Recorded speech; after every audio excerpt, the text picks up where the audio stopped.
KGF chapter 1 के आखिर में ये बताया गया कि ये कहानी सच्ची घटना पर आधारित है।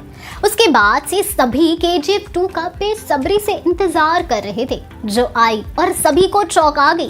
और अब केजीएफ 3 का इंतजार है, जो केजीएफ 2 की कहानी को मिलाकर बनने वाली है। मूवी रॉकी यानी यश की कहानी है, जिसकी माँ उसे बचपन में अनाथ छोड़ गुजर जाती है। वो मुंबई में अपनी मरती हुई माँ को किया हुआ वादा पूरा करने के लिए आता है और वादा ये होता है कि रॉकी दुनिया का ताकतवर और अमीर इंसान बनेगा। लेकिन रॉकी एक ऐसे दलदल में फंस जाता है जिसे निकलना मुश्किल ही नहीं नामुमकिन होता है और आने वाले समय में वो गैंगस्टर बन जाता है। केजीएफ 2 में ये वादा पूरा हो जाता है, लेकिन तभी रॉकी माँ से एक और वादा करता है कि वो एक दिन पूरी दुनिया का सोना उसे ला कर देगा।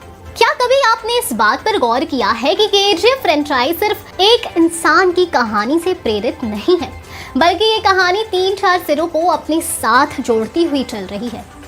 जिसका पहला सिरा है रॉकी का कैरेक्टर, जो राउडी थंगम पर आधारित है, जो एक अपराधी था जिसे 1997 में पुलिस ने एनकाउंटर में मार गिराया था। मतलब रॉकी की कसम, बदला, चालाकी, सब कुछ इस राउडी थंगम से है। बेशक इसमें काफी सारे बदलाव भी किए गए हैं। केजीएफ यानी वो सोने की खान जो आज भी कर्नाटक में मौजूद है। केजीएफ ये जगह बेंगलुरु से लगभग 100 किलोमीटर दूर है और भारत गोल्ड माइंस लिमिटेड द्वारा चलाया जाता है, जो एक पब्लिक सेक्टर एंटरप्राइज है। केजीएफ में माइनिंग 1875 से शुरू हुई, जब तक रिटायर्ड ब्रिटिश सैनिक ने कोलार में सोने की खदान का काम शुरू किया। 1880 में खदान के कामों को जॉन टेलर और उनके बेटों ने संभाला। 1902 तक केजीएफ से बहुत बड़ी मात्रा में सोने का खनन किया गया। कोलार को मिनी इंग्लैंड के नाम से भी जाना जाता था, जिसका जिक्र भी अब केजीएफ 3 में किया जाने वाला है। केजीएफ की तीसरी कहानी या सिरे की बात करें तो वो खुद अधीरा का किरदार है, जिसे हॉलीवुड फिल्मों के खूंखार विलन से प्रेरणा लेकर बनाया जा रहा है। अब चाहे वो अधीरा का एवेंजर्स जैसा बदला लेने की भावना हो या अधीरा का थैनोस जैसा गेटअप हो, मतलब पूरा ये है कि केजीएफ 2 में अधीरा के किरदार को हॉलीवुड से लिया गया था और केजीएफ 3 में इसे सुपर पावर से जोड़ा जाएगा कि अधीरा की तलवार में कुछ ऐसी सुपर पावर्स है जिससे अधीरा कभी भी नहीं मर सकता।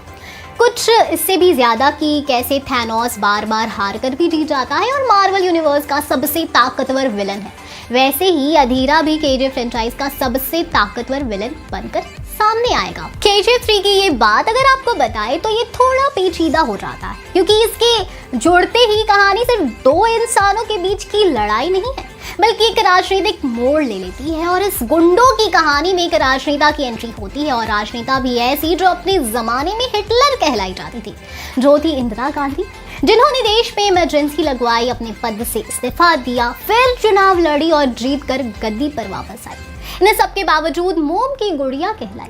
केजीएफ 2 में इनका नाम रमिका सेन था, जिसको रवीना निभाती नजर आई थी। लेकिन केजीएफ 3 में स्मगलिंग की कुछ ऐसी परतें भी खुलेंगी जो सबके हाथ को गंदा करेंगी। क्या कहावत है वो, हम तो डूबेंगे सनम लेकिन तुम्हें साथ लेकर। वैसे ही कुछ हाल रॉकी और रवीना का होने वाला है। तो देखा कैसे मूवी की कहानी मनोरंजक बनाने के लिए बदली जरूर गई, लेकिन किरदार, स्टोरी लाइन और जगह सच्ची घटना पर आधारित है। अब वो बात अलग है कि सच्ची घटना की तलाश कभी हॉलीवुड, कभी किसी की निजी जिंदगी और शहर, तो कभी राजनीतिक रूप लेती नजर आएगी। लेकिन सवाल ये है कि इन सब 4 कहानियों को मिलाकर भी क्या केजीएफ 3 केजीएफ 2 की तरह ब्लॉकबस्टर हिट हो पाएगी? क्या रमिका सेन के रॉकी के साथ ताल्लुकात बचा पाएंगे रॉकी को मौत के मुंह से? इन सभी बातों को गहराई से जानने के लिए देखते रहिए हमारा वीडियो। हम फिर मिलेंगे एक नई वीडियो के साथ। तब तक खुश रहिए, सेफ रहिए, बाय बाय।